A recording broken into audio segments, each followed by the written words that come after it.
Now, the card on the bottom of the deck,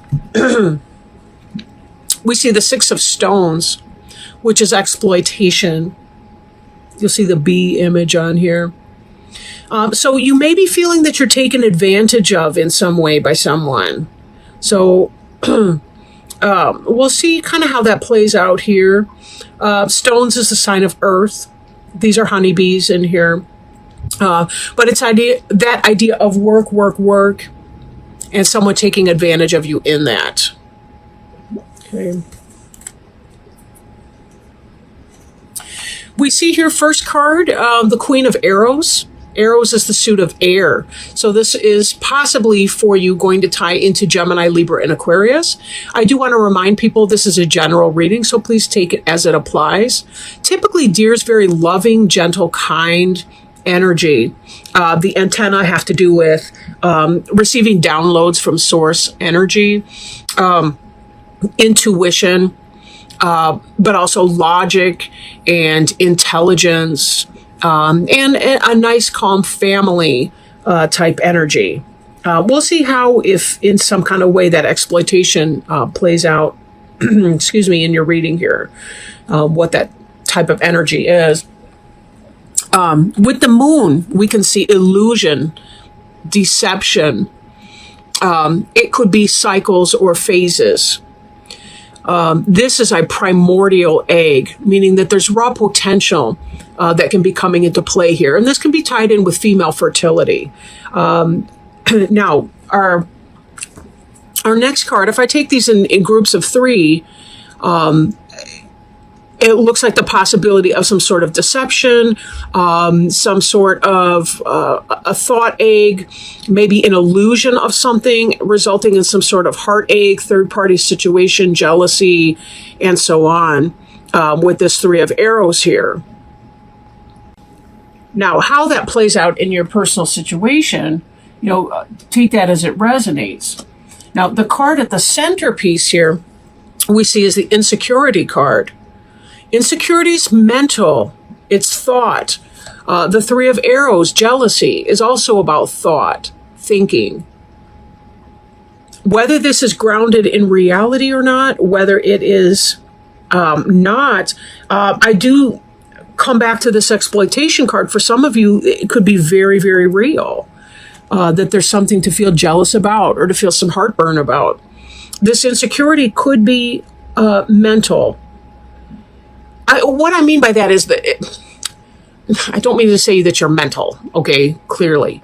What I do mean in this is that sometimes how we read the evidence could be, even if there's no evidence, but how we talk to ourselves about a situation can make it better or worse depending on how we talk ourselves through something. There's a biofeedback loop that can occur. Like if we start to feel low-level arousal over a stimulus, like say I'm feeling mildly nervous, maybe about going to the doctor or the dentist or what have you. And then I tell myself, oh, it's going to be awful. They're going to find a tumor. They're going to have to pull all my teeth out. I can very quickly make my low-level anxious arousal become a full-blown panic attack by how I think about things. Be very, very careful that you don't give into ungrounded thoughts, but that you seek evidence before you begin to think that something may be wrong in your relationship or situation. Now, we see also here the Knight of Wands. Wands is fire energy, right? And fire energy, this could be possibly Aries, Leo, or Sagittarius. So you may be thinking that your air sign is falling in love with or having an affair with a fire sign like an Aries, Leo, or Sagittarius. And that could be creating some upset for you. I don't know a whole lot of people that are truly comfortable with polygamy. I don't think that this jealousy card would be out here if you were comfortable with it, let's just say. And sometimes the fox could be about, what somebody's getting away with. If this is not a romantic situation for you, and it's possible that it's not, because arrows being air, that's intellect, wands being passion, but that can also be the workplace and how we manifest our passions in the workplace. Not even in the sense of an affair, but like a lot of times people feel really, really a great sense of purpose in what they do as far as a work situation. But when we tie in the exploitation piece of that, it could be that there's some sort of somebody's trying to get away with something at work. They're trying to play on your kindness or your sense of fairness or just wanting to get a good job done. Kind of like, anytime they tie us up into groups at work, work teams and so on, there's usually somebody that does, 90% of the work. Other people, it's usually the control freak does most of it. And other people are ideas people and they get frustrated. And so they just stop working. And then, of course, there's usually a lazy person on the team who couldn't care less and they just want to take a smoke or a coffee break. It's just kind of group dynamics 101. I mean, that kind of stuff happens at work. But with this, it could be the case. Now, what I am seeing down here, too, for some of you, again, not for all, please don't do anything based on a general reading like this when I haven't even talked to you one-to-one about it. This tells me that for some of you, your intuition's right. You're being exploited. You're being taken advantage of. Your Queen of Arrows and your Knight of Wands are hooking up. Or someone's stealing the eggs from the hen house, whatever it is, behind the scenes. Someone's being all cutesy pie.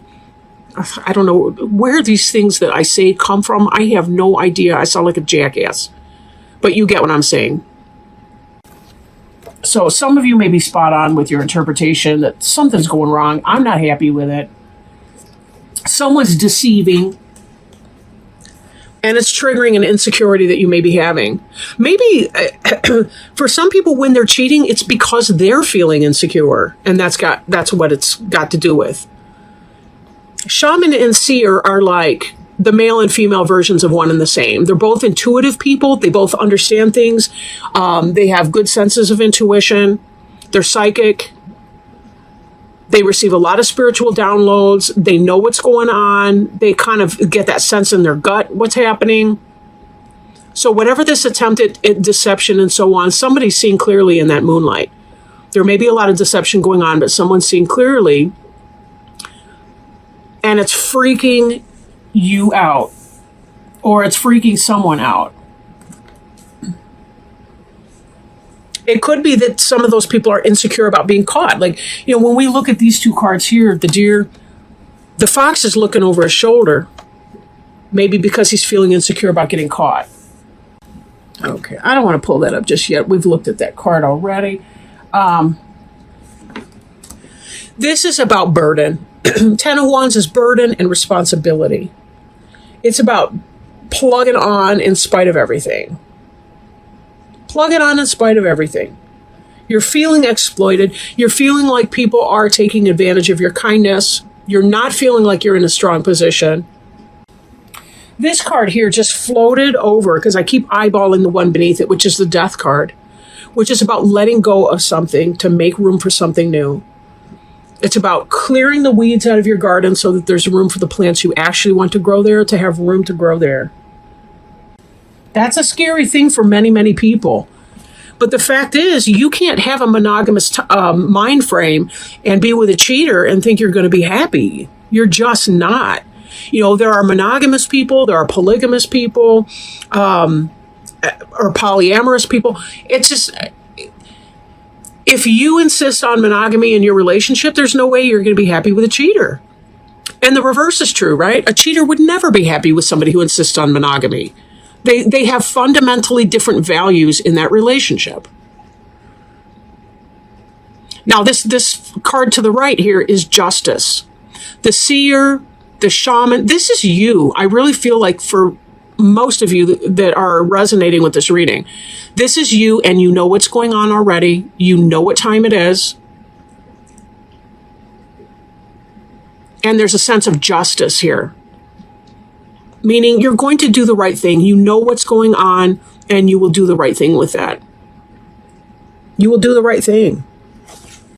When I look at these cards, these are in the future.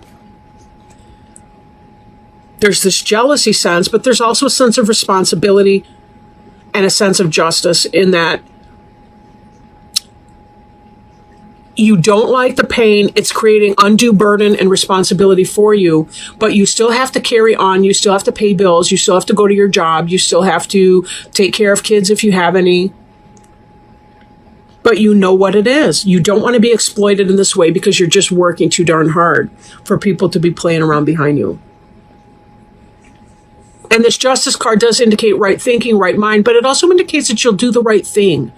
You will do what you need to do to unburden yourself of this unfair situation. Trust in your higher self, your wiser mind. No hasty decisions. Plan things out logically. If you need to process your experience, for some of you, the seer and the shaman could recommend, going to a counselor to discuss what you're feeling.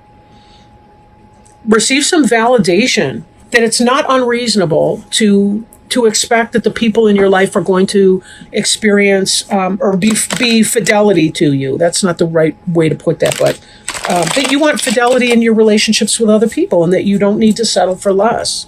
You are enough. You're good enough. And there's no reason that you can't expect that from others. So I'm shuffling a supportive card here. I want to look at one last card that might help us with clarity, with understanding.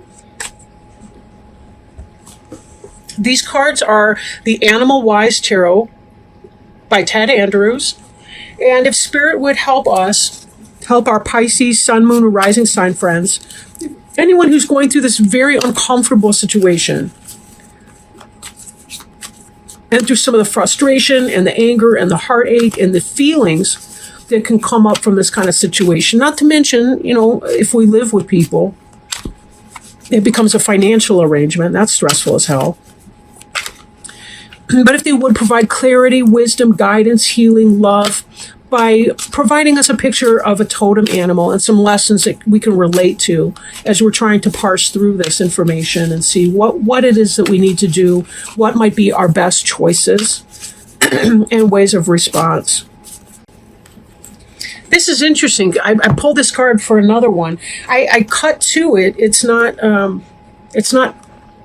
in this other reading I did, but it's coming out for two different people. That's so interesting.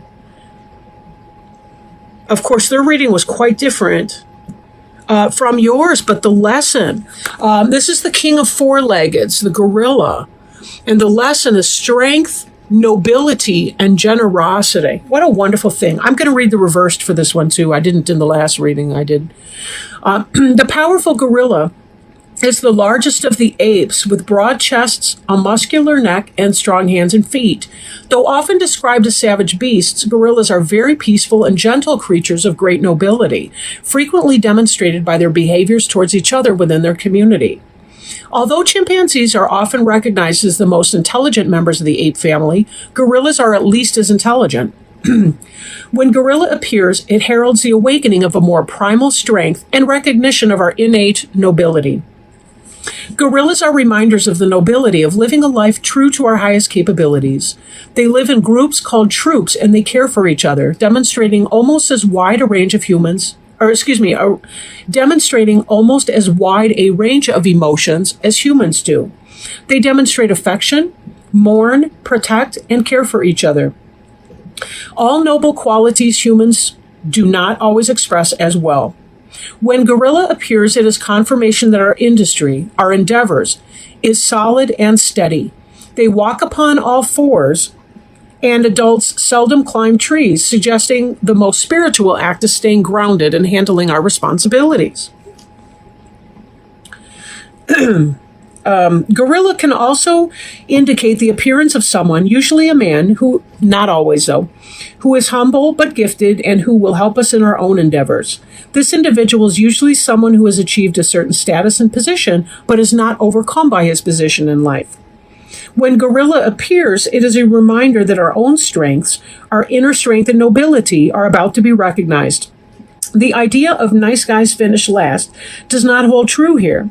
Gorilla reminds us of the nobility of proper living for one's family and community, and indicates we are about to be recognized and honored for it. I was thinking too here of the Ten of Wands and the responsibility. And there was this kind of sense that in spite of what's going on, you still intend to take care of your business and do what you need to do in a way that is fair for not getting other people caught up in the drama of it all, but doing what you need to do to take care of your business in a way that is fair and the most quick, positive result for everyone involved. In the reverse, this card can indicate the following. The gorilla has no natural enemy in the wild. Leopards may take young gorillas if they can, but gorillas watch over each other's young. If gorilla is reversed, it can be a sign that we are being careless and not watching over our activities as carefully as we should be. Gorilla territories often overlap, but when troops meet, rarely is any aggression shown. If gorillas reverse, though, we or someone around us may be too materialistic and too territorial. A threat is being perceived where there is none. Troubles and complications will result from this. Within the gorilla troop, each led by an old male, there are dominant roles. If gorilla is reversed, there are problems. If gorilla is reversed, there are problems in leadership around us. It may have to do with our own leadership or the leadership of someone else in some area of our life. Perhaps someone who is trying to take charge who is unqualified or who is abusing the position of authority. Questions to ask. Are we being overly aggressive? Are we trying to assert an authority we do not have? Is someone else? Are we fulfilling our responsibility to the family or community? Are we looking out only for our own needs? Are we being selfish and bullying? Interesting reading. And again, it speaks to the fact that some people may be experiencing insecurity based on their own personal past or some other types of issues. It may not be that someone's in fact stepping out. For others of you, it could be that they are, but looking more deeply into your situation, finding more information out for yourself before making any action could be the wisest thing on that. I mean, for the most part, it does seem to be that there's some very positive influence in here, that right will prevail. Right will prevail. And that's something to be reminded of in our justice card. Part of justice is understanding and recognizing that when we do come to the right decision about something, that there's taking the higher road. Like two wrongs never make a right. Right? Two wrongs never make a right.